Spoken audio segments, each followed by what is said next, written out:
and nestled between the towering ridges of the Lebanon mountains and the shimmering expanse of the eastern Mediterranean Sea, the ancient land of Phoenicia occupied a narrow yet strategically vital strip of coastline. It stretched across what is now modern-day Lebanon, with parts reaching into coastal Syria and northern Israel. This was a land of striking contrasts. To the east, steep slopes and forested highlands rose sharply, rich with the famed cedars of Lebanon, tall, resinous trees that would become the backbone of ancient shipbuilding and temple construction. To the west, the sea opened wide, inviting exploration, trade, and cultural exchange. Yet for all its natural beauty, Phoenicia was a land of limits. Its narrow plains offered little room for agriculture. The soil, though fertile in pockets, was confined between mountain and sea, leaving the Phoenicians to turn outward to the horizon. With little land to farm, they learned to harvest the ocean's bounty and build harbors carved into rocky coves and promontories. These geographic realities shaped the Phoenicians' destiny. Cut off from inland expansion, they became masters of the sea artisans of navigation, trade, and maritime diplomacy. Their homeland did not invite conquest or empire. It invited movement, contact, and connection. And so, from this coastal ribbon, a civilization emerged that would thread its influence across the entire Mediterranean world, not by the sword, but by sail. The land of ancient Phoenicia unfolded under the rhythms of a Mediterranean climate, a pattern of mild, wet winters and long, hot, dry summers. This climate gave the region a distinct cycle. Rain fed greenery in the cooler months and golden, sun-baked hills in the summer heat. But while the climate was kind, the land was less generous. The strip of coastline the Phoenicians inhabited offered little in the way of broad, fertile farmland. Instead, they relied on narrow valleys tucked between the mountains and the sea. These small pockets of soil could not support grain-heavy agriculture like Egypt or Mesopotamia, but they were ideal for hardy crops: olives, grapes, figs, and a few pulses and vegetables. What they lacked in abundance, they made up for in flavor and trade value. The true natural treasure of Phoenicia, however, lay in its mountains, the towering cedars of Lebanon. These ancient trees, tall and fragrant, grew thick in the highlands. They provided more than shade and beauty, they provided a livelihood. Cedar wood was strong, straight, and resistant to rot, making it perfect for shipbuilding, temple beams, and luxury construction. Egyptian pharaohs, Mesopotamian kings, and even early Israelites prized it. From their forests, Phoenicians carved out not just wood, but wealth. This blend of natural scarcity and selective abundance shaped Phoenician attitudes. They learned to maximize every resource, trading timber for grain, wine for metals, and cloth for pottery. Their land was not a breadbasket, but a marketplace, and it set the stage for a people who would come to thrive not by what they grew, but by what they could offer to the world. Bound by mountains on one side and the vast Mediterranean on the other, the Phoenicians lived in a land that offered no easy path inland. But what their geography denied in territory, it offered in opportunity. Facing the sea, they did not retreat, they launched forward. From the earliest days, the Phoenicians embraced the maritime life. Small fishing boats and trade vessels were built in quiet coves along the rocky shoreline, carved from cedar and lashed together by skilled hands. They fished the coastal waters and ferried goods between neighboring cities, learning to read the wind, the waves, and the stars. Unlike empires that looked inward to conquer their neighbors, the Phoenicians looked outward to the open sea. With limited farmland and few inland cities to dominate, the ocean became their road, their lifeline, and their world. Their ships evolved quickly, from simple paddled craft to sail-driven vessels capable of crossing open water and enduring the challenges of long-distance navigation. The coastline itself shaped their habits. With no wide plains or central river, they developed as a network of coastal city-states, each anchored to its harbor. Communication between these cities and with lands far beyond came not by land, but by boat. Maritime culture was not simply a necessity, it became their identity. Their gods had sea temples, their myths were tied to islands and voyages, and their economy was built on salt air and moving tides. In time, their ships would pass beyond Cyprus, beyond Crete, and eventually across the Mediterranean. sowing the seeds of Phoenician influence from one coast to another. Long before the rise of the Phoenicians as maritime traders, their cities were already ancient. Chief among them was Byblos, known as Gubla in local tradition, a city that had stood since at least 3000 BC, making it one of the oldest, continuously inhabited places in the world. Byblos began as a modest coastal settlement, but quickly grew into a major urban and religious center. Its location made it a natural hub for trade with Egypt, and its temple architecture and burial practices show a deep exchange of influence. Over time, other cities emerged: Sidon, Tyre, and Arwad, each developing its own identity, yet sharing the same cultural and spiritual foundation. By the late Bronze Age, these cities had stone homes, planned streets, temples dedicated to their gods, and city walls for protection. Unlike the pastoral communities inland, these were fully urban societies.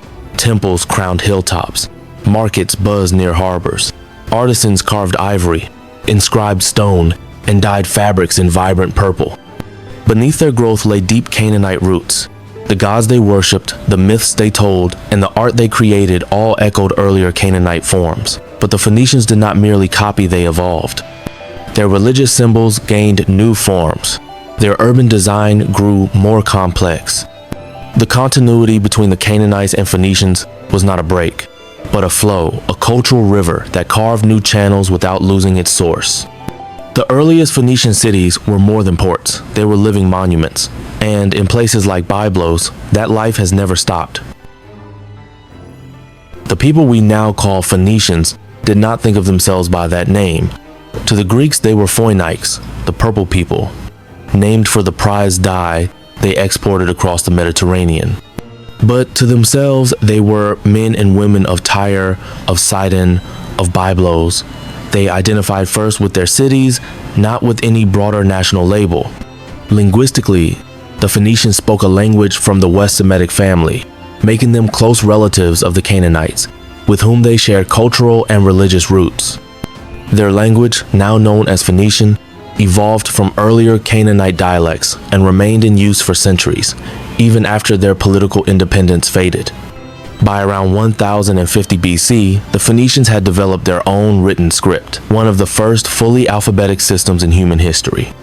It was a consonantal alphabet, or abjad, using 22 symbols written from right to left. This system was revolutionary. Unlike the complex syllabaries of Mesopotamia or the pictographs of Egypt, the Phoenician alphabet could be learned quickly, copied easily, and adapted by other cultures. Through trade and colonization, their writing spread to the Greeks, who added vowels and passed the system on to the Romans. But for the Phoenicians themselves, writing served practical needs, recording contracts, marking ownership, and inscribing dedications to the gods. The Phoenicians didn't build great libraries or write national epics, but their legacy in language and script was monumental, not for what they said, but for how they enabled others to speak, record, and remember. Phoenicia was not an empire. It had no central government, no single ruler, and no capital city. Instead, it was a collection of independent city-states, each perched along the rugged coastline, each with its own king, council, and ambitions. Tyre, Sidon, Byblos, Arwad, these cities functioned like sovereign micro-kingdoms. They minted their own coins, built their own temples, and negotiated their own alliances or tributes with foreign powers. Sometimes they cooperated. Often they competed for trade routes, influence, and power at sea. This political fragmentation defined Phoenician history. There was no unifying monarch or national army. Yet, in many ways, the Phoenicians were bound together more strongly by culture than by force. They shared a common language, a common pantheon of gods, and similar artistic and architectural styles. A merchant from Sidon could travel to Tyre and feel at home, pray in the same kind of temple, speak the same dialect, and recognize the same symbols carved into city walls. This balance between rivalry and unity gave Phoenician civilization its unique character. It allowed each city to innovate and adapt. Some became trade giants, others centers of craft or religion. And while their disunity made them vulnerable to conquest by larger empires, Their shared culture allowed their identity to survive long after their independence was gone. In the end, Phoenicia was not one kingdom, but many scattered lights along a coastline, bound not by borders, but by belief, language, and the sea itself. The Phoenicians did not exist in isolation. Their coast opened them to the world, and from the very beginning, they embraced it.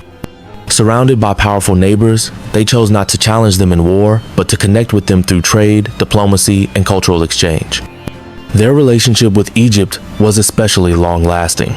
As early as the 3rd millennium BC, Byblos had become Egypt's gateway to the cedar forests of Lebanon. Ships sailed regularly between the two, carrying wood, ivory, papyrus, and gold.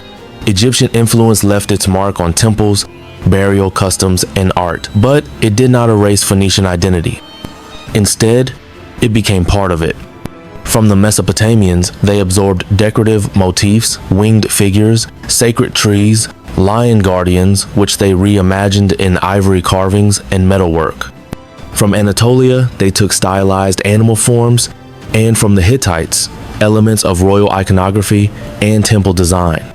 The Phoenicians were not copyists, they were cultural translators. As time went on, more powerful empires moved in.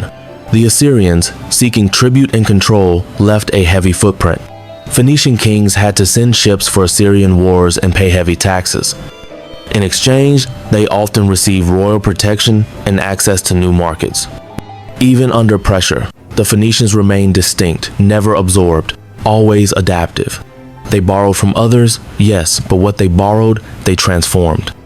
Their culture became a mirror of the wider world, reflecting Egypt, Mesopotamia, and Anatolia, but always in Phoenician form. The story of the Phoenicians does not begin with a sudden rise or a dramatic arrival. Instead, it unfolds as a continuation, a cultural evolution rooted deeply in the Canaanite world of the ancient Levant. The cities we now call Phoenician Byblos, Sidon, Tyre were once Canaanite settlements. Their languages, beliefs, and traditions had already been developing for centuries. Archaeology shows no sharp break, no invasion or upheaval, but instead a slow transformation. What changed was not who they were, but how they engaged with the world. Many of the gods worshipped by the Phoenicians were direct descendants of Canaanite deities. El, the high god, Baal, the storm god, Astarte, goddess of love and war, all had roots in the older Canaanite pantheon.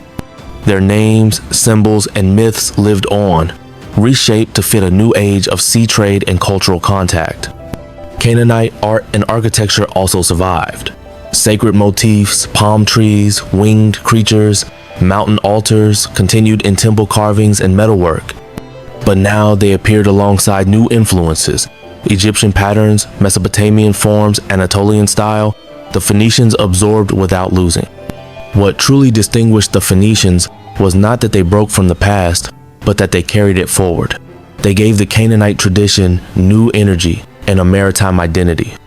Through their ships, their gods, and their language, they spread a culture that was ancient in its roots, yet dynamic in its reach. To understand the Phoenicians is to understand the living legacy of the Canaanites preserved not in ruins, but in sails, scripts, and sacred flame. Although the Phoenicians shared a common language, religion, and ancestry, they were never united under a single kingdom. Instead, their world was defined by independent city-states, each perched along the coastline, each with its own government, and each fiercely protective of its autonomy. From Byblos in the north to Tyre and Sidon in the south, Phoenicia was a patchwork of urban centers. These cities had their own kings, known by the Semitic title MLK, and powerful councils, often composed of wealthy merchant families. Rule wasn't just about royal blood, it was also about commercial influence. In a society built on trade, merchants held real power, shaping politics through wealth and seafaring networks. Political unity was rare. At times, city-states collaborated on trade or military defense, but more often, they competed for access to ports, for influence in foreign courts, and for dominance in overseas colonies. Tyre and Sidon, for example, were often rivals, each claiming supremacy along the coast. Yet despite their fragmentation, These cities shared a deep cultural bond. They worshipped the same gods, used the same alphabet, and followed similar rituals in temples and markets. A merchant from Arwad could find his way in Byblos.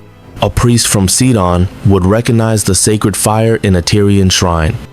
In this balance of independence and cultural unity, the Phoenician world found its shape not through conquest, but through connection.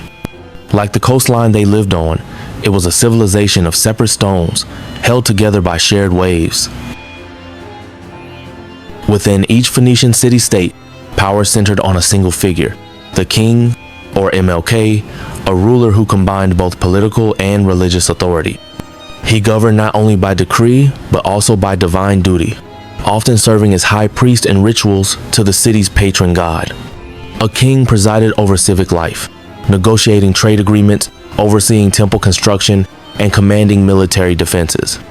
But unlike the pharaohs of Egypt or the emperors of Mesopotamia, Phoenician kings shared power not with other royals, but with the merchant elite. In a society built on trade, it was wealth, not conquest, that sustained political legitimacy. Royal succession was typically hereditary, passed from father to son. But in times of instability, succession could be disrupted. Merchant families might pressure a king to resign or elevate a more cooperative candidate from within the royal house. In some cases, kingship was granted or removed by foreign empires. The Assyrians, in particular, frequently installed or approved Phoenician kings, rewarding loyalty with continued rule or punishing defiance by replacing the monarch. Even so, these kings often retained their ritual role in local temples and festivals, maintaining a sacred connection to the city's identity. This blend of royalty, commerce, and priesthood gave Phoenician kings a unique position. They were not absolute monarchs, nor mere figureheads. They were intermediaries between gods and people, between cities and empires, between land and sea. Long before the Phoenicians became masters of the sea, one city had already carved its name into the foundations of ancient history. That city was Byblos, known to its people as Gubla, and by the 3rd millennium BC, it had already become a center of trade, ritual, and cultural exchange. Byblos sat gracefully on a natural harbor along the Levantine coast. Its walls were built from stone quarried in nearby hills, and its temples rose in dedication to Bala Gubla, the city's guardian goddess. But its most powerful connection was with the faraway land of Egypt. For centuries, Egyptian ships arrived in Byblos to trade for cedar, wood, ivory, gold, and precious oils. In return, they left behind their own gifts, scarabs, amulets, alabaster vessels, and sacred texts. Egyptian influence runs deep in the tombs of Byblos. Hieroglyphic inscriptions, falcon motifs, and funerary symbols appear alongside Phoenician gods. It was a sacred fusion, not imitation, but a meeting of spiritual worlds. Byblos was not just a religious capital, it was a gateway of knowledge. It became the primary exporter of papyrus, the writing material that Egypt perfected and the Greeks adopted. From Byblos came the Greek word biblion, meaning book, and eventually the word Bible itself. Thus, the sacred city gave not only goods to the world, but language and memory. To walk the stone streets of Byblos was to move through time, from Canaanite altars to Egyptian tombs, from trade halls to temple courtyards. It was a city where the sacred met the sea, and where history never stopped being written. While Byblos stood as a sacred city of memory, Sidon became a city of makers, a thriving center of craft, invention, and maritime exchange. Rising to prominence in the early Iron Age, particularly between the 11th and 9th centuries BC, Sidon forged its identity not through conquest, but through craftsmanship. Its glassmakers were famed across the Mediterranean. In workshops near the sea, artisans melted sand and soda ash into shimmering vessels, bowls, beads, flasks shaped by breath and fire. Sidonian glass was not just beautiful. It was durable, portable, and in high demand from Egypt to Italy. But glass was only part of the story. Sidon's metalworkers cast fine bronze and gold ornaments. Its carpenters inlaid ivory with precision. Its dyers produced cloth so vivid in color that even rival cities sought its fabric. These were not just wares, they were symbols of a city that turned labor into prestige. Religiously, Sidon had its own shrines and protective deities, but its pantheon echoed those of Tyre and Byblos. Astarte, goddess of fertility and war, held special importance here, and rituals in her name filled the temples with incense, music, and chant. Yet, even in religion, Sidon left its mark decorating sacred sites with artistic details found nowhere else. Sidon was a place of movement and making, of spiritual rhythm and commercial energy. From its docks, goods flowed outward, but so did ideas, styles, and symbols. It was a city whose hands shaped the world and whose heart beat to the rhythm of the artisan's fire. Rising from the sea like a fortress of stone and cedar, Tyre was more than a city, it was a stronghold. Built on an island just off the Phoenician coast, Tyre possessed natural defenses that made it nearly impossible to conquer. Waves protected its flanks, and harbors curved around it like a shield. By the first millennium BC, Tyre had risen to dominate the Phoenician world. Its wealth came not just from trade, but from ambition.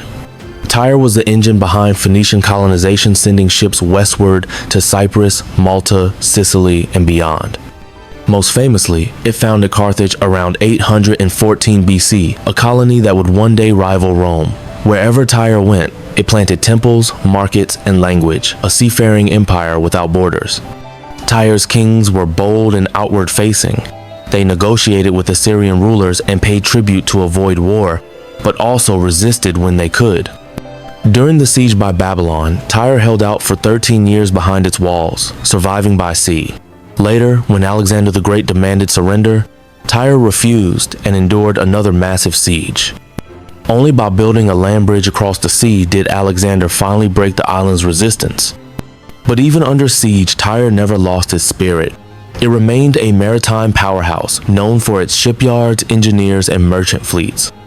Its people were builders not just of cities, but of networks, stretching from the Levant to Iberia. Tyre was the heart of Phoenician expansion, a city that looked westward, not inward. Its story is one of walls that held, ships that launched, and ambitions that outlived empires. Phoenician cities were shaped as much by their terrain as by their trade. They rose not on wide, flat plains, but on rocky slopes and narrow coastal strips, squeezed between the mountains and the sea. As a result, these cities were organic, not planned a mosaic of streets, temples, homes, and ports, woven into the land itself.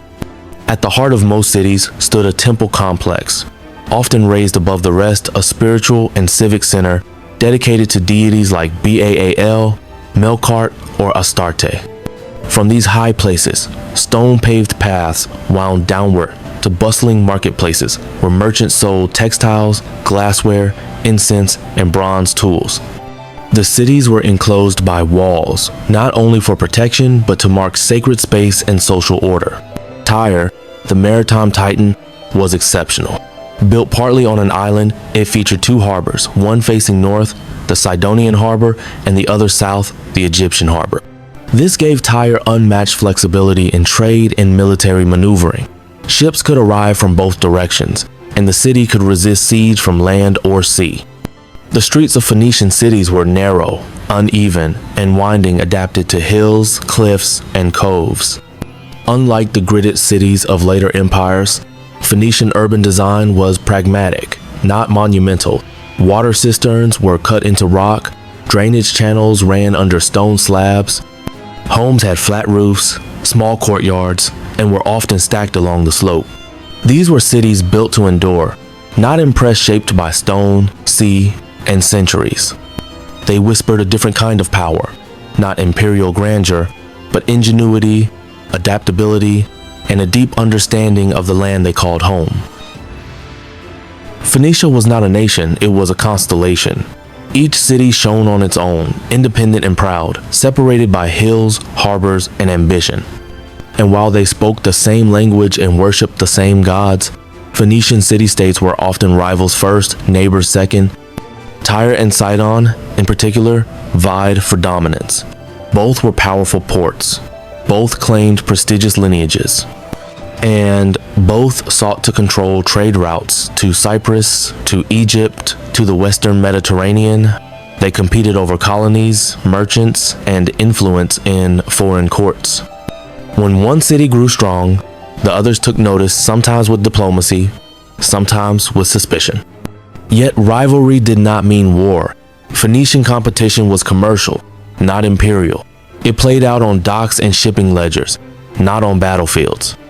And at times, cities did cooperate, especially when faced with external threats or when managing joint trade expeditions. Temples might coordinate shared festivals. Kings might send joint embassies to Assyria or Babylon, but such unity was always temporary. There was no Phoenician League, no federal council, no shared army or political structure. Each city managed its own defenses, its own colonies, its own destiny. Cultural identity created connection, but political unity never followed. Still, the web between these cities was strong. Trade routes ran like lifelines along the coast. Families intermarried across harbors. Priests visited sister temples. In the face of larger empires, the cities may have stood alone, but they were never truly isolated. Phoenician unity was never enforced, but it was felt. It was a unity of memory, of ritual, of shared sea wind, not of kings or councils. Phoenician cities were powerful, but they were never alone. From the earliest days, the region drew the attention of larger empires, each seeking influence along the Mediterranean coast. First came the Egyptians, trading gifts for cedar and papyrus. Then the Hittites, the Assyrians, the Babylonians, and finally the Persians. Sometimes these powers intervened subtly with treaties, tributes, and titles. Other times, their influence arrived in force. Kings of Tyre or Sidon were required to send ships for imperial navies, pay tribute in silver and goods, or even host foreign governors. Assyrian kings recorded victories over Phoenician cities in stone, but these victories were often diplomatic, not destructive. The Babylonian siege of Tyre, lasting 13 years, was an exception, a drawn-out attempt to break Phoenician independence. Yet even then, Tyre survived. Later, under Persian rule, cities like Sidon retained their local kings, temples, and trade networks, so long as they supplied ships for imperial campaigns. Despite constant foreign pressure, most Phoenician cities retained autonomy in internal affairs. They managed their own temples, minted their own coinage, and governed through local councils and royal courts. Cultural life, language, religion, and urban customs remained Phoenician at the core. In many ways, the Phoenicians excelled at survival through diplomacy. They adapted without surrendering. Their cities became allies, tributaries, or vassals, but never entirely erased. Their power lay not in armies, but in networks, in knowledge of the sea, and in the ability to navigate empires without being consumed by them.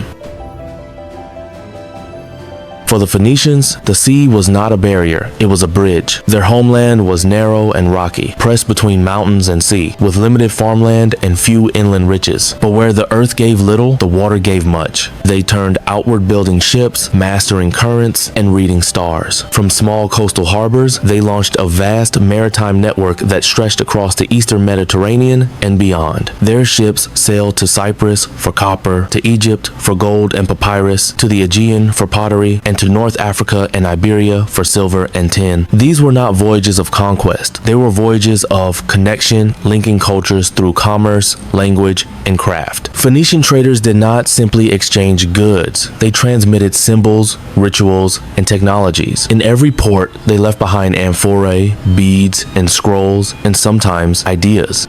Their economy became deeply maritime based on shipping, middleman trade, and coastal markets. Even their cities were built for this. Harbors shaped like crescent moons, warehouses near docks, and streets that flowed toward the sea like rivers of stone. Over time, Phoenician ships became symbols of movement, carrying not just cargo but culture. They brought cedar from Lebanon, purple-dyed cloth from Sidon, glass from Tyre, and art that bore the marks of Egypt, Mesopotamia, and beyond. In the ancient world, few civilizations were so defined by the sea. For the Phoenicians, the water was livelihood, identity, and destiny, the foundation on which their entire world floated.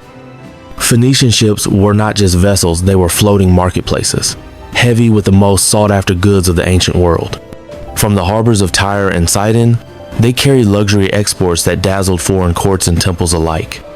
At the heart of their trade was cedar wood, tall, straight, and fragrant, harvested from the mountains of Lebanon. Egyptian pharaohs demanded it for their temples and tombs. Mesopotamian kings used it in palaces and ships.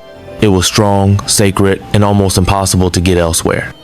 Alongside the timber came glassware, not the plain kind, but finely blown vessels in translucent blues and greens, shaped by Sidonian artisans who had mastered the craft.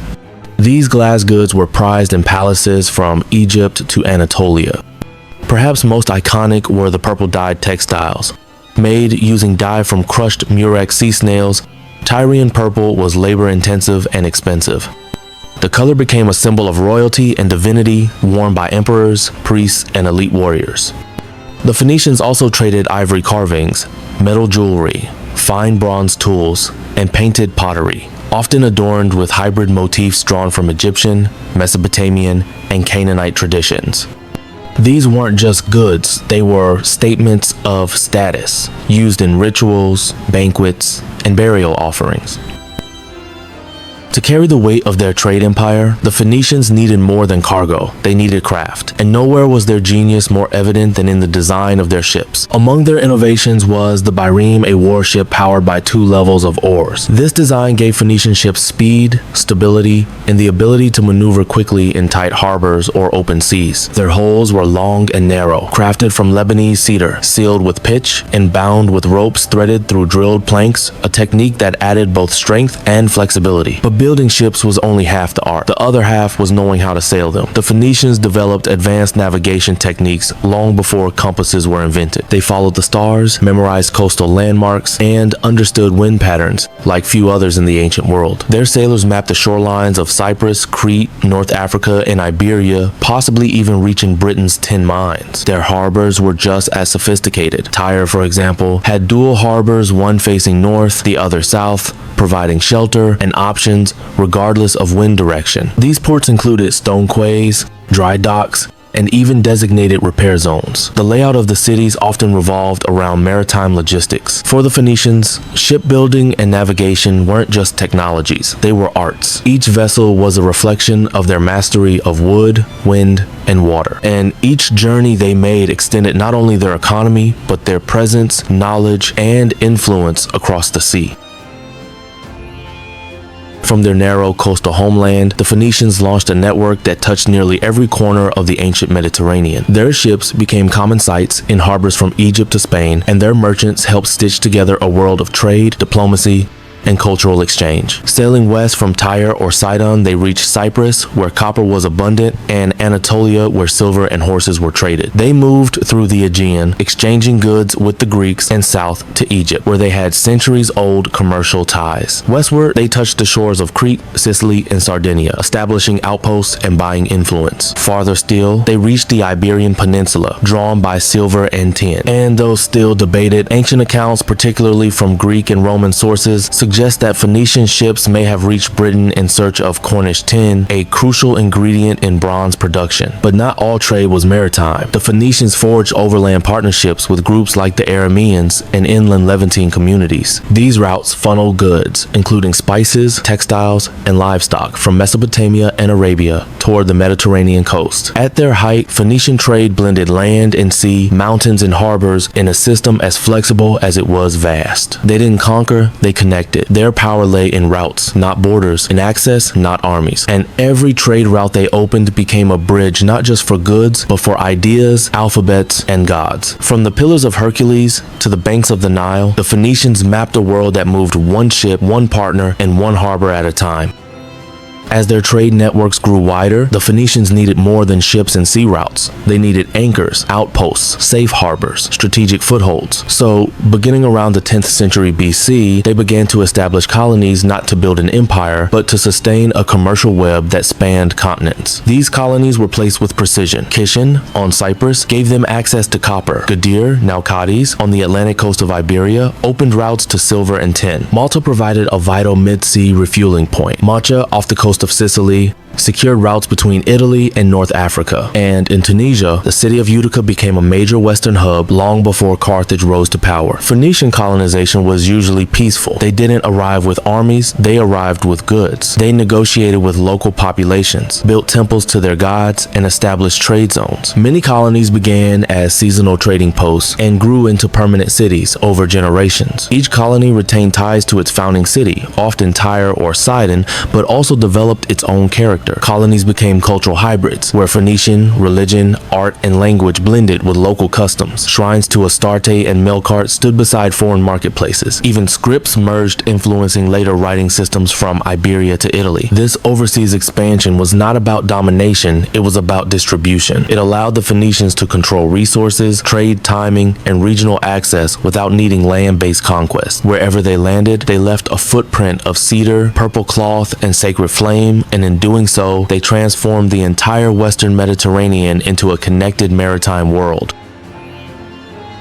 Among the many outposts founded by the Phoenicians, one would rise far beyond its original role, a city that would shape the destiny of the Western Mediterranean for centuries. Its name was Carthage. According to ancient tradition preserved by Greek and Roman historians, Carthage was founded by settlers from Tyre around 814 BC, led by a noblewoman sometimes named Elissa or Dido. What began as a modest trading post on the coast of modern Tunisia quickly grew into a strategic powerhouse. Carthage offered what few Phoenician colonies could: a large harbor, fertile hinterlands, and a commanding position between Africa, Sicily, and Iberia. It soon became the hub of Phoenician trade in the Western Mediterranean, overshadowing older colonies like Utica and even exerting influence over distant settlements in Spain and North Africa. Though Carthage remained loyal in culture-worshipping Melkart, using the Phoenician script and maintaining ties with Tyre, its role evolved. Unlike its eastern ancestors, Carthage developed a more territorial mindset. It built walls, raised armies, and created defensive alliances. Over time, it became not just a trader, but a regional power defending its interests with fleets and soldiers. By the 6th century BC, Carthage was no longer simply a colony, it was the new western capital of a Phoenician world in transformation. It preserved the legacy of Tyre while forging its own identity, one that would eventually rival the greatest empires of the classical age. In Carthage, we see the shift from commerce to control, from sea routes to sovereignty, the turning point between Phoenicia's maritime past and its military future. Behind the sales and markets of Phoenician commerce was something even more powerful: organization. The Phoenicians didn't build empires, but they built something just as enduring: networks held together by trust, structure, and shared knowledge. Their economy was based not on conquest or tribute, but on exchange and specialization. Coastal cities like Tyre and Sidon focused on high-value goods, glass, purple textiles, metalwork, while inland partners and colonies supplied raw materials and food. This balance allowed their system to run efficiently across long distances. To manage it all, the Phoenicians developed a remarkably advanced set of commercial tools. Their alphabet, created for simplicity and speed, was used in contracts, shipping manifests, and financial records. Inscriptions on tablets and amphora recorded prices, weight, and ownership, all standardized across cities and colonies. Merchant families and guilds formed the backbone of trade. These groups operated across generations, often maintaining contacts in multiple cities. Some became wealthy and influential, even advising kings or funding temple construction. Others handled daily exchange, counting coins, storing goods, and navigating port fees and taxes. Phoenician merchants also mastered diplomatic trade agreements. They negotiated safe passage, tax exemptions, and port rights from foreign rulers, especially in Egypt, Anatolia, and North Africa. These agreements were honored not by force, but by reputation, the understanding that Phoenicians brought value and reliability wherever they went. Their success was never just about goods, it was about systems, trust between ports, shared standards, a flexible but consistent structure. In a world of kingdoms and armies, the Phoenicians proved that an economy without borders could become more powerful than one built by conquest. The Phoenicians traded more than glass, cedar, and cloth. They traded symbols, scripts, styles, and stories shaping the ancient world in ways far deeper than coin or cargo could ever measure. As they moved between Egypt, Anatolia, Mesopotamia, and Greece, the Phoenicians became cultural intermediaries, carriers of ideas as much as materials. Their alphabet, born from earlier Semitic scripts, was shared with the Greeks, who adapted it, adding vowels, and creating the foundation of modern writing systems, including Latin, Hebrew, and Arabic. But their influence didn't stop at letters. Phoenician art, with its blend of Canaanite motifs, Egyptian iconography, and Mesopotamian geometry spread through colonies and trade hubs. Carved ivory panels, decorated amphorae, and embossed metalwork, all bearing the unmistakable Phoenician touch, have been found from Sardinia to Cyprus, from Tunisia to the Aegean. Their religious symbols, especially those of Astarte, Melkart, and Baal, appeared in temples far from Phoenicia's shores. Some were reinterpreted by Greek and Roman cultures. Melkart became associated with Heracles, Astarte with Aphrodite. Their gods sailed with their merchants and were reborn in foreign myths. Technologies, too, traveled in their wake. Shipbuilding methods, dyeing techniques, and glass blowing all made their way westward, carried by craftsmen and apprentices who moved where the markets took them. What made the Phoenicians unique was not domination, but diffusion. Through peaceful exchange, they stitched together the ancient world. Their legacy isn't carved into monuments or written in conquest, it's scattered across the Mediterranean in alphabets, artifacts, and echoes. They built bridges, not empires, and those bridges still stand in the language, art, and symbols we use today. The Phoenicians lived in a world filled with gods. Every harbor, every harvest, every storm was the domain of a divine force watched, influenced, or guided by powers older than memory. Their religion was polytheistic, complex, and deeply connected to the Canaanite roots from which they emerged. At its center stood Baal, the storm god, giver of rain and fertility, worshipped with the roar of thunder and the smoke of sacrifice. In times of drought or harvest, he was the god to whom the people cried out. Beside him was Astarte, goddess of love, war, and the moon fierce and beautiful, adorned with doves and lions. Her temples rang with music and offerings, and her symbols spread from Tyre to Carthage, Cyprus to Sicily. Then there was Melkart, the protector god of Tyre, a divine king, patron of the city, and later honored by Greek writers as a version of Heracles. His festivals blended fire, sea, and sacrifice, a hero's god for a maritime people. Each Phoenician city had its own pantheon, but there was overlap of shared sacred language. In Byblos, the goddess Balak Gabel. In Sidon, Astarte held sway. Yet across the Phoenician world, their gods traveled with them, embedded in their temples, ships, and offerings. Worship wasn't separate from life, it was embedded in every act. Business deals made in temple courtyards, voyages launched under divine blessing, children named after gods. This was a faith without rigid scriptures or orthodoxy, a religion of practice, presence, and place. The gods of Phoenicia were many, but they were always near as constant as the sea and as rooted as the stone beneath their cities. In Phoenician life, the temple was more than a place of worship. It was a center of economy, ritual, and power, the meeting ground of gods, kings, and merchants. Most cities had at least one major temple, often raised on a platform or overlooking the harbor. Here, priests conducted daily offerings to the gods, animal sacrifices, libations of oil or wine, and ritual prayers. Each act was designed to secure favor for good harvests, safe voyages, or the health of the city. Worship was both personal and public. Families brought offerings to household gods, while the whole city might gather for festivals, with music, food, and ceremonial processions. Some temples collected donations and tithes, storing grain, silver, and trade goods, making them economic institutions as well as sacred spaces. Temples also played a political role. Kings performed rituals as divine intermediaries, and some temples had their own treasuries and administrators functioning like religious banks. Civic decisions were often made near or within temple courtyards, where law, ritual, and community converged. One of the most controversial aspects of Phoenician religion comes from classical sources like Plutarch and Diodorus, who claim that in times of great crisis, child sacrifice was practiced, particularly in Carthage. Archaeological sites such as Tophets, burial areas for young children have been linked to these accounts, but scholars continue to debate whether they reflect actual ritual sacrifice or high infant mortality combined with symbolic burial. The evidence remains inconclusive. What is certain is that Phoenician religion was ritualized, embedded, and deeply respected. In every city, from Byblos to Carthage, the temple was a place where gods met people and where belief shaped both the sacred and the civic. In Phoenician society, temples were not just sacred, they were sovereign.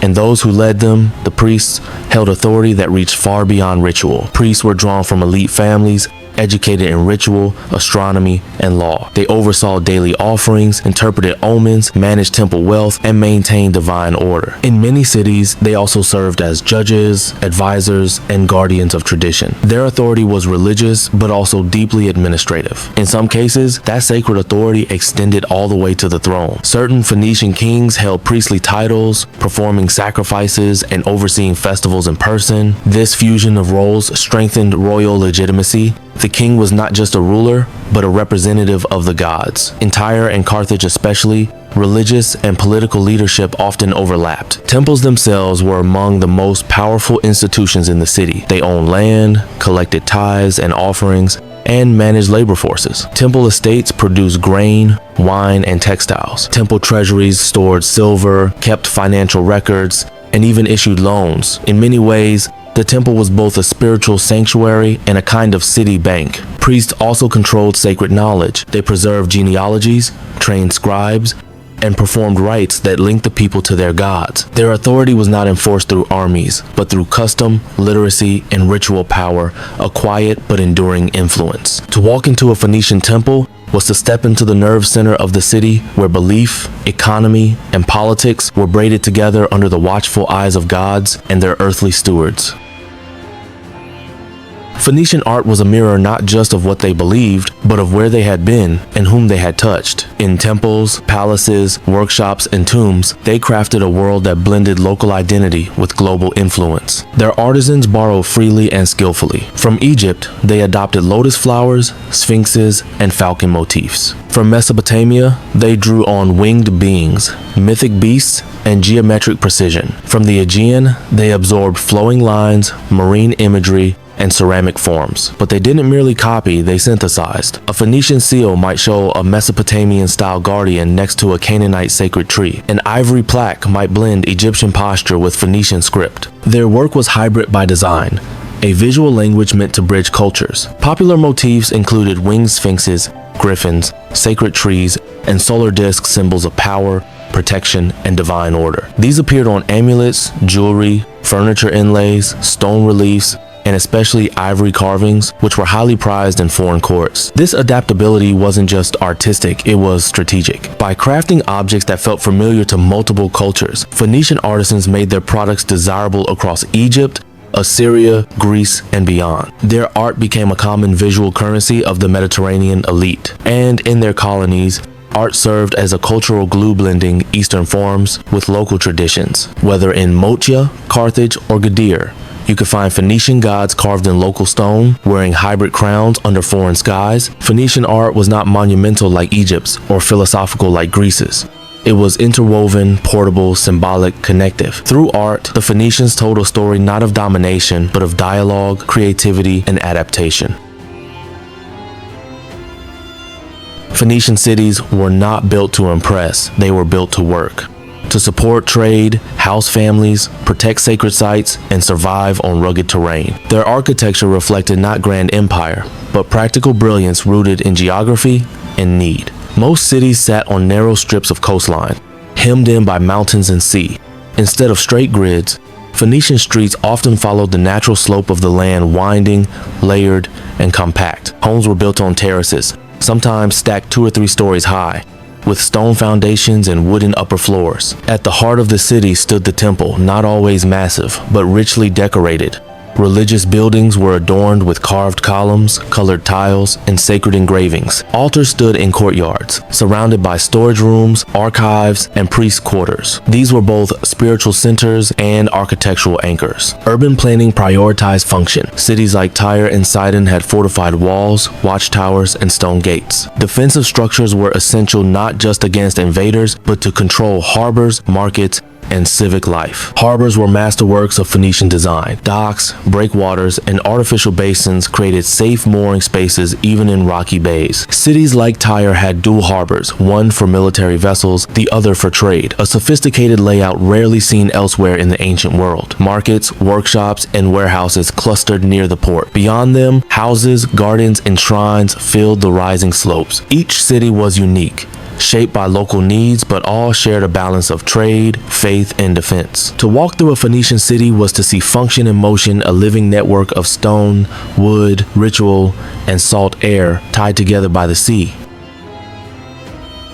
In the heart of every Phoenician city, you could hear the hiss of flame, the clang of metal, and the hum of skilled hands at work. The Phoenicians were not just traders, they were artisans, and their craft was known from Egypt to Iberia. They were masters of glass blowing among the first to create core-formed glass vessels, small, colorful bottles used for perfumes and oils. These pieces shimmered in blue, green, and gold, as delicate as they were durable. Found in tombs and palaces, they became symbols of elegance and refinement. Their metalworkers shaped bronze and gold into tools, jewelry, and religious objects. Bracelets, pendants, and rings were adorned with lions, wings, sun discs drawn from multiple traditions, but always bearing a Phoenician signature of detail and balance. Phoenician ivory inlay was famous. Artisans carved panels for furniture, boxes, and decorative items. Scenes often featured hybrid animals, sacred trees, and stylized figures. These ivories were prized in foreign courts, especially in Assyria and Israel, where they adorned the thrones and walls of kings. Perhaps most iconic of all was textile dyeing, especially with Tyrian purple, made from the mucus of murex sea snails. It took thousands of snails to dye a single cloak. The result? A rich royal purple worn only by the elite, from Levantine rulers to Roman emperors. These luxury goods weren't just beautiful, they were portable ambassadors of Phoenician culture. In every corner of the Mediterranean, their work was traded, copied, and coveted. In glass, gold, ivory, and purple, the Phoenicians expressed not only skill but identity. Their craft was legacy, made visible a heritage of form, color, and mastery that still dazzles today. From the docks of Tyre to the temples of Sidon, Phoenician life moved to the rhythms of trade, family, and ritual. Beneath the elegance of their art and the reach of their ships lay a deeply stratified society where birth, wealth, and education shaped every experience. At the top were kings, often connected to priesthood or elite merchant clans. They ruled city-states, managed diplomacy, and presided over religious festivals. Beneath them stood priests, scribes, and merchant elites, the educated minority who kept records, interpreted law, and ran overseas networks. Most people were craftsmen or laborers, artisans, sailors, weavers, potters, metal workers whose skill supported both the city and its exports. Their lives centered on family compounds, where multiple generations shared small stone homes clustered in winding neighborhoods. Cooking, weaving, and trading often took place just outside the doorway. For women, roles varied. Elite women may have held religious offices or managed estates, while others worked in textile production, midwifery, or local markets. Children were raised within the rhythms of trade and temple life, learning by doing rather than formal schooling. At the base of society were servants and likely slaves, though records are sparse. Some were foreign captives. Others may have entered servitude through debt. Their lives were hard laboring in docks, kilns, and homes, though some might eventually gain freedom or status. Literacy was not widespread. Reading and writing were tools of power, limited to priests, scribes, and merchant leaders. For everyone else, knowledge was passed down orally through song, story, and sacred ritual. To live in a Phoenician city was to live in layers, sacred and secular, wealthy and poor, seafaring and domestic, all woven together by tradition, commerce, and the steady presence of the gods. In the homes, temples, and marketplaces of Phoenician cities, women played vital roles not always recorded in official histories, but present in the rhythms of daily life, family lineage, and sacred tradition. Women were the keepers of the household, overseeing food, textiles, child-rearing, and small-scale trade. In artisan families, they worked as weavers, perfume mixers, and vendors, contributing both labor and income. Their names, though rarely inscribed in stone, were carried through generations in oral memory.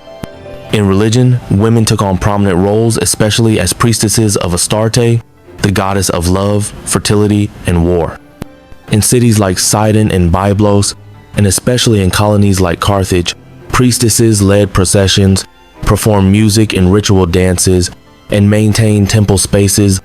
Some held official titles and conducted rites alongside male priests. In elite families, women could hold property, manage estates, and make dedications at temples.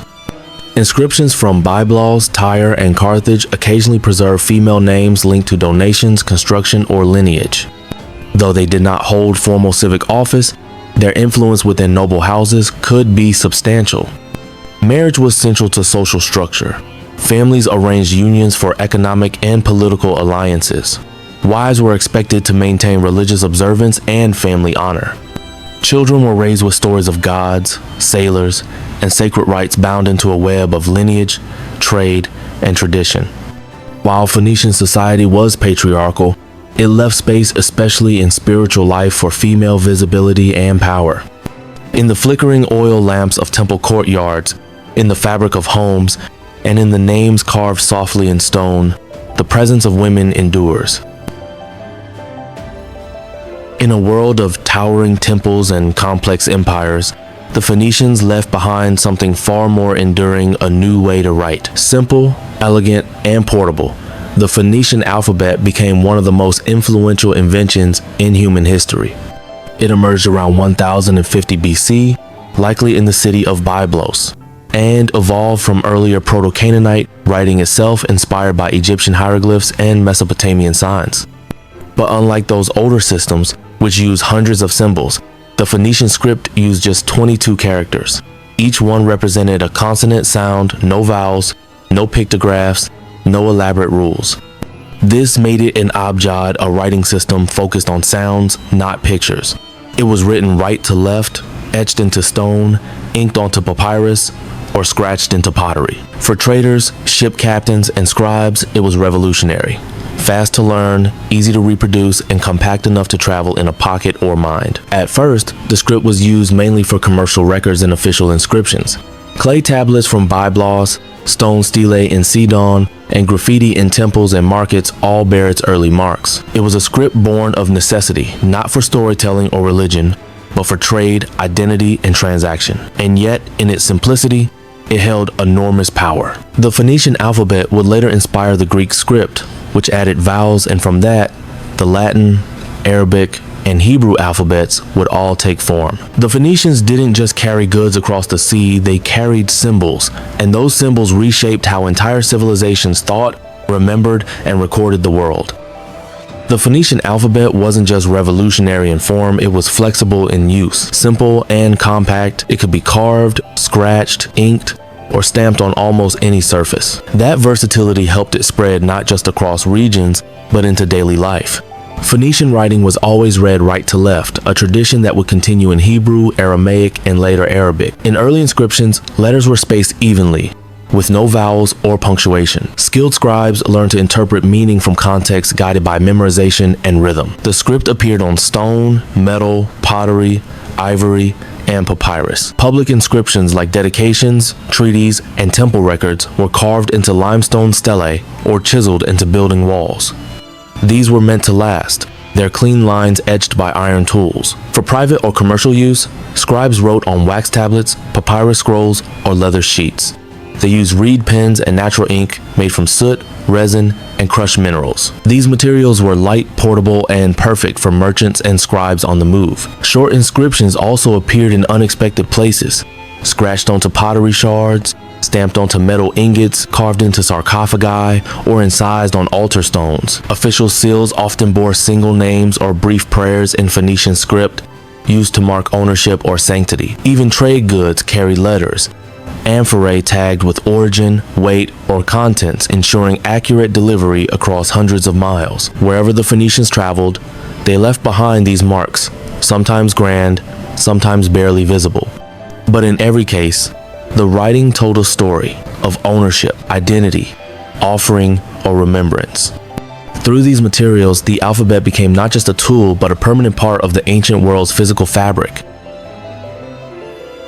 The genius of the Phoenician alphabet lay not in complexity, but in clarity. Unlike the elaborate writing systems that came before it, Phoenician script was streamlined, practical, and designed to serve the needs of ordinary people. In Egypt, writing meant mastering hundreds of hieroglyphs, a mix of symbols, sounds, and silent markers. Only a tiny class of scribes and priests could read or write. In Mesopotamia, cuneiform used wedge-shaped signs pressed into clay, with over 1,000 symbols at its peak. Mastery took years of formal training. By contrast, the Phoenician alphabet used just 22 characters each, representing a consonant sound. There were no ideograms, no rebus puzzles, no grammatical endings to memorize. You didn't need a temple school to learn it. A merchant could learn it on the dock. A sailor could scratch it into wood. A scribe could draft contracts in minutes, not days. This made the alphabet incredibly efficient, especially for a maritime society on the move. It was a tool made not for royal inscriptions, but for cargo manifests, invoices, temple donations, and personal names. It turned writing from a sacred mystery into a daily utility. And because it was simple, it could adapt to Greek, Aramaic, Latin, and beyond. Each new culture added or changed a few symbols, but the core idea remained: a sound-based system, compact and flexible. The Phoenician alphabet didn't just record language, it democratized writing. It offered literacy not just to kings and priests, but to traders, sailors, and artisans.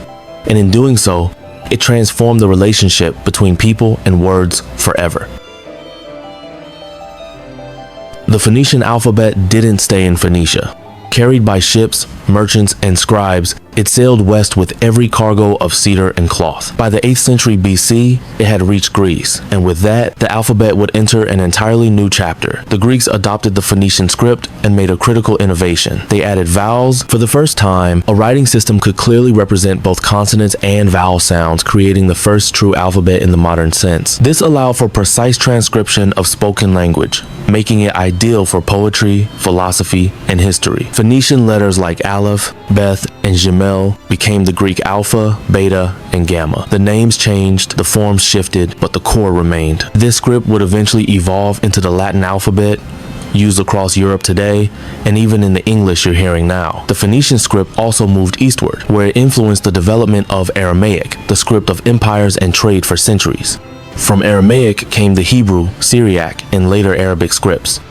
Each adapted the alphabet to fit local languages, faiths, and styles, but all retained its basic principles: consonant-based, compact, and flexible. Through these adaptations, the Phoenician writing system became the ancestor of nearly every major alphabet in the Western and Middle Eastern worlds. In this way, the Phoenician alphabet was more than a tool, it was a seed. Planted in different soils, it took new forms, bore different fruits, and shaped how millions of people would read, think, and communicate across generations.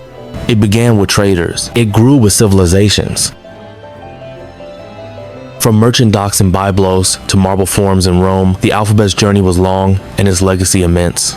At the heart of that journey lies the Phoenician script, the quiet ancestor of the Latin alphabet we use today. It began with the Greeks, who adapted the Phoenician script and added vowels. But the story didn't stop there. As Greek colonies spread west into the Italian peninsula, they encountered the Etruscans, an advanced civilization who thrived in Italy before the rise of Rome. The Etruscans adopted the Greek alphabet, modifying it slightly to suit their own language. They inscribed letters onto tomb walls, metal mirrors, and temple offerings. Their version of the script carried both sacred and civic importance. In the 7th to 6th centuries BC, the early Romans, influenced by their Etruscan neighbors, adopted this modified alphabet. Over time, it evolved into the Latin script, the writing system of the Roman Republic and Empire. As Rome expanded, so did its alphabet, engraved on monuments, copied in manuscripts, and taught in schools across Europe. Even after the empire fell, the script lived on, in medieval monastic texts, Renaissance printing presses, and modern typefaces. Today, the Latin alphabet is used in over 100 languages, including English, Spanish, French, German, Italian, and many more. It spans continents, screens, and civilizations. All of it from A to Z traces its origins back to 22 consonants carved in Phoenician stone. The Phoenicians never ruled an empire, but through their script, they helped build one. And through that legacy, they continue to speak letter by letter across millennia. The Phoenicians were merchants first, and their alphabet was a merchant's tool. More than a cultural legacy, it was a system built for business, record keeping, and trusted script born not in palaces, but in ports and markets. From the harbors of Tyre to the warehouses of Carthage, the alphabet appeared on trade documents shipping labels, and cargo seals. Contracts between merchants were scratched into wax tablets or written on parchment. Weights and measures bore inscriptions to ensure fairness. Even coins minted in colonies like Arwad and Gadir carried short Phoenician texts marking value, city of origin, or divine blessing. This wasn't just convenience. Writing gave Phoenicians a way to standardize trade practices across enormous distances, from Cyprus to Malta, from Utica to Cadiz. A shared script created a shared identity binding merchants, dock workers, and scribes into the same system. Official correspondence between colonies, with kings, or with foreign courts often used Phoenician script to record deals, announce decrees, or affirm loyalty. In some cities, temple, treasuries, and civic councils kept archives of donations, offerings, and tax records. Even the sacred was commercial. Religious dedications carved into altars or temple stelae often listed the name of the donor, the value of the offering, and the god addressed part faith, part accounting. In this way, writing became the invisible infrastructure of Phoenician power. It allows cities separated by sea to act with unity to record, transmit, and remember. Through its script, Phoenician trade became more than exchange, it became a system, and through that system, an alphabet helped stitch together a civilization. The Phoenicians left behind no great epics, no philosophical dialogues, no towering libraries, but their influence on the intellectual history of humanity is impossible to overstate because they gave the world a way to write that could be taught, learned, and passed on. Unlike Egypt or Mesopotamia, Phoenician society was not centered around monumental literature. Its literacy was functional, geared toward trade, contracts, temple records, and names. There's little evidence of long narrative texts or philosophical schools. Still, in creating a script that was easy to teach and use, the Phoenicians laid the foundation for something much bigger: mass literacy. Education in Phoenician cities was likely limited to elite males, primarily scribes, priests, and merchants. These individuals learned to read and write the 22-character abjad for practical needs, recording inventory, interpreting omens, or inscribing dedications. Literacy was a tool of social mobility, but only within narrow boundaries. And yet, the simplicity of the alphabet made it transferable. It meant that other civilizations, the Greeks, Hebrews, and Arameans, could adopt and expand it quickly. With just a few modifications, it became the script of poetry, law, religion, and science. In this way, the Phoenicians sparked a quiet revolution, not of thought, but of transmission. They didn't invent the idea of writing, but they made it accessible. And in doing so, they helped unlock entire worlds of philosophy, history, and imagination for those who came after. Their legacy wasn't what they wrote, it was what they made possible to write. Long before it became a word for sacred text, Bible was a word for paper, and before that, a name for a city. A port perched on the edge of the eastern Mediterranean, a city the Greeks called Byblos. Byblos was one of the oldest continuously inhabited cities in the world. By the 2nd millennium BC, it had become a major hub for papyrus trade, importing rolls of Egyptian writing material, then re-exporting them across the Mediterranean, especially to the Aegean. To the Greeks, Byblos became synonymous with books not because of its own literature, but because of the materials that passed through its harbors. They called a papyrus, scroll, a biblion, and a collection of scrolls to biblia, the books. That word biblion would eventually give rise to the Latin biblia, and later, in English, to Bible. So when we speak the word today, we are echoing the name of a Phoenician port. We're tracing the long journey of written language, from temple scribes and trade ships to manuscripts and sacred texts. It's a legacy not just of religion, but of transmission of knowledge, memory, and the alphabet itself. The Bible, in a sense, is not just a book. It's a symbol of how writing moves across languages, borders, and time. And in the name of Byblos, that story still lives carved not just in stone, but in every letter we read, write, and remember. By the 9th century BC, the Phoenician world, once a web of powerful independent city-states, found itself in the shadow of a rising force, the Neo-Assyrian Empire. From their capital in Nineveh, Assyrian kings marched westward, hungry for tribute, trade routes, and control of the Mediterranean coast. For cities like Tyre, Sidon and Byblos, the threat was clear and the strategy was survival. Rather than face total destruction, many Phoenician cities chose a diplomatic path. They paid heavy tribute in the form of silver, cedar, wood, purple cloth, ivory, and exotic goods. In return, they were granted limited autonomy, allowed to govern themselves, maintain trade, and avoid direct military occupation. This delicate balance worked for a time. Assyrian rulers like Shalmaneser III, Tiglath-Pileser III, and Sennacherib treated Phoenician cities as valuable vassals, not enemies. As long as tribute flowed and loyalty was professed, the cities remained intact. But not all Phoenician cities accepted domination quietly. Some rebelled, often encouraged by Egyptian diplomacy or regional unrest. These uprisings were crushed with brutal efficiency. Sidon was sacked in the 7th century BC after a failed revolt.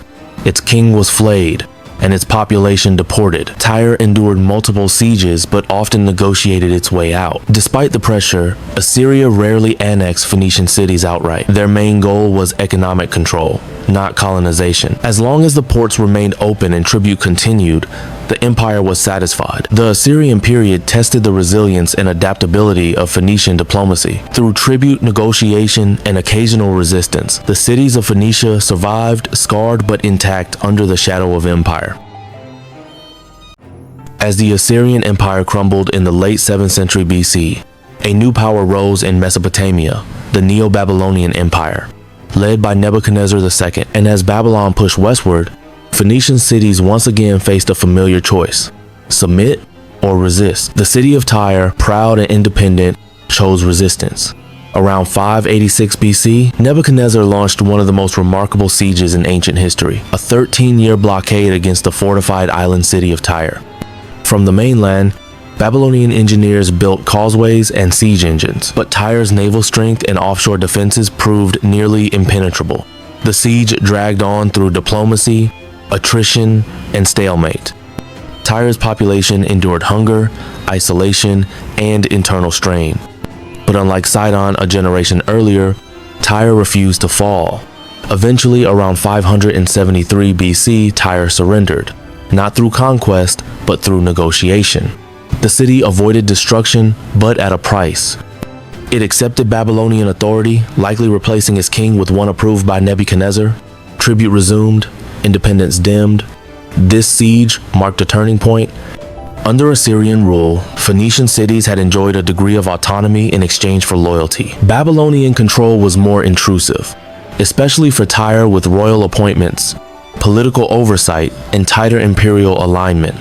And yet, even in this constrained role, Tyre remained a key player in Mediterranean trade. Its resilience during the siege became legend, referenced even in later Greek and Hebrew texts. Tyre had survived another empire, but the age of independent Phoenician city-states was fading fast. In 539 BC, the Babylonian Empire fell to a new power, the Achaemenid Persians, led by Cyrus the Great. With this conquest, Phoenicia quietly shifted from one empire to the next. But under Persian rule, Phoenician cities didn't fade, they thrived. The Persian kings valued the Phoenicians not just for trade but for their ships. Under Cambyses I, Darius I, and Xerxes, Phoenician city-states like Tyre, Sidon, and Arwad became vital partners in imperial strategy. Their harbors were transformed into naval bases, and their shipyards launched fleets for Persian campaigns from Egypt to the Aegean. Most famously, Phoenician sailors manned a large portion of the Persian navy during the Greco-Persian Wars, including the invasion of Greece in 480 BC. Their maritime expertise helped transport troops, enforce blockades, and wage war across the eastern Mediterranean. Despite being vassals, Phoenician cities retained a surprising amount of local autonomy. They kept their own kings, managed their trade networks, and continued building temples, ports, and markets. In return for loyalty and naval support, they were allowed to prosper. Sidon, in particular, became a cultural and artistic center during this time, producing elegant sarcophagi, monumental temples, and intricate coins. Tyre remained a major trade hub, linking east and west through goods, languages, and diplomacy. For over 2 centuries, the Phoenicians served the Persian Empire not as slaves, but as strategic allies indispensable for their ships, skills, and seafaring knowledge. They weren't free, but they were relevant. And in an imperial world, relevance meant survival. For over 2 centuries, Tyre had resisted empires, Assyrian, Babylonian, and Persian, using diplomacy, tribute, and walls of stone. But in 332 BC, a new force arrived, Alexander the Great. As Alexander moved through the eastern Mediterranean, city after city submitted, eager to avoid destruction. But Tyre, proud and defiant, refused to surrender. The city's island fortress, a half-kilometer offshore, had defied sieges before. It believed it could again. Alexander responded with one of the most ambitious engineering feats of the ancient world. He ordered his army to build a massive stone causeway or mole from the mainland to the island. Under constant missile fire, they worked for months, pushing stone and timber into the sea. Tyrian ships attacked from the harbor. Engineers countered with towers and siege engines. The battle raged by land and sea. For 7 brutal months, the siege dragged on, one of the bloodiest of Alexander's campaigns. In the summer of 332 BC, the mole reached the walls. Alexander's forces broke through. The city fell. What followed was catastrophic. Thousands were slaughtered, and an estimated 30,000 people were enslaved. Temples were looted. Buildings burned. Tyre, once the jewel of the Phoenician world, was shattered. From that moment on, Phoenician political autonomy was gone. No more independent kings. No more diplomatic balancing acts. The city would rebuild as a Hellenistic port, but the age of the Phoenicians as a sovereign people had ended. Alexander's siege wasn't just a conquest. It was a symbolic closure, the end of a civilization that had once ruled the seas and now bowed to a new world. Though the cities of Phoenicia fell to empires in the east, one colony rose in the west to carry their legacy forward, Carthage. Founded by settlers from Tyre around 814 BC, Carthage began as a small port on the coast of modern Tunisia. But it would grow into a maritime powerhouse, dominating trade routes, founding its own colonies, and commanding vast naval and mercantile networks across the western Mediterranean. By the 5th century BC, Carthage was more than a colony. It was a civilization of its own, with Phoenician gods, language, and traditions, but also a unique military and political identity. It absorbed elements from North Africa, Iberia, and Sicily, blending Phoenician roots with a wider Western world. Its navy was legendary, its wealth unmatched, but its rise brought it into conflict with a new power, Rome. The Punic Wars, fought from 264 to 146 BC, became a struggle for control of the Mediterranean. In Hannibal, Carthage produced one of history's greatest generals. His campaigns across the Alps terrified Rome. But in the end, Roman endurance outlasted Carthaginian brilliance. In 146 BC, after a brutal siege, Carthage was destroyed. Its walls were torn down, its people slaughtered or enslaved, its temples burned. The last major Phoenician state, born of Tyre, heir to centuries of seafaring genius, was gone. Yet Carthage was not forgotten. Its legacy lived on in myth, in Roman fear, and in the enduring idea that a people of merchants and sailors could challenge empires. In Carthage's rise, the Phoenician spirit soared. In its fall, that spirit faded from the map, but not from memory. The fall of Carthage in 146 BC ended the last great Phoenician power. But it didn't erase the people, the language, or the faith. In the provinces of Roman North Africa, traces of Phoenician culture endured not in kings or navies, but in villages, rituals, and everyday speech. The language of Carthage, known as Punic, a Western dialect of Phoenician, continued to be spoken for centuries. Punic inscriptions have been found dating well into the 1st century AD and possibly later. Even during the Roman Empire's height, authors like Pliny the Elder and St. Augustine noted that many in North Africa still spoke Punic, a living echo of Phoenician identity. Religion also survived.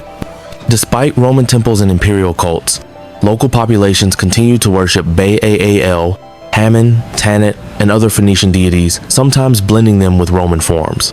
Altars, stelae, and funerary markers in Punic script still appear alongside Latin epitaphs. This cultural persistence didn't mean resistance, it meant adaptation. Phoenician traditions fused with Roman ones. forming a new hybrid identity. In many towns, a person might pray to Tanit, speak Punic at home, write Latin in business, and serve in the Roman army, all without contradiction. In this way, Phoenician culture lived on not as a state, but as a layer within Roman Africa, quiet, resilient, and often invisible, but they're woven into daily life, hidden in words and rituals. The empire may have conquered Phoenician cities, but it never fully silenced the Phoenician voice. Though the Phoenicians never built an empire, their influence reached farther and deeper than most who did.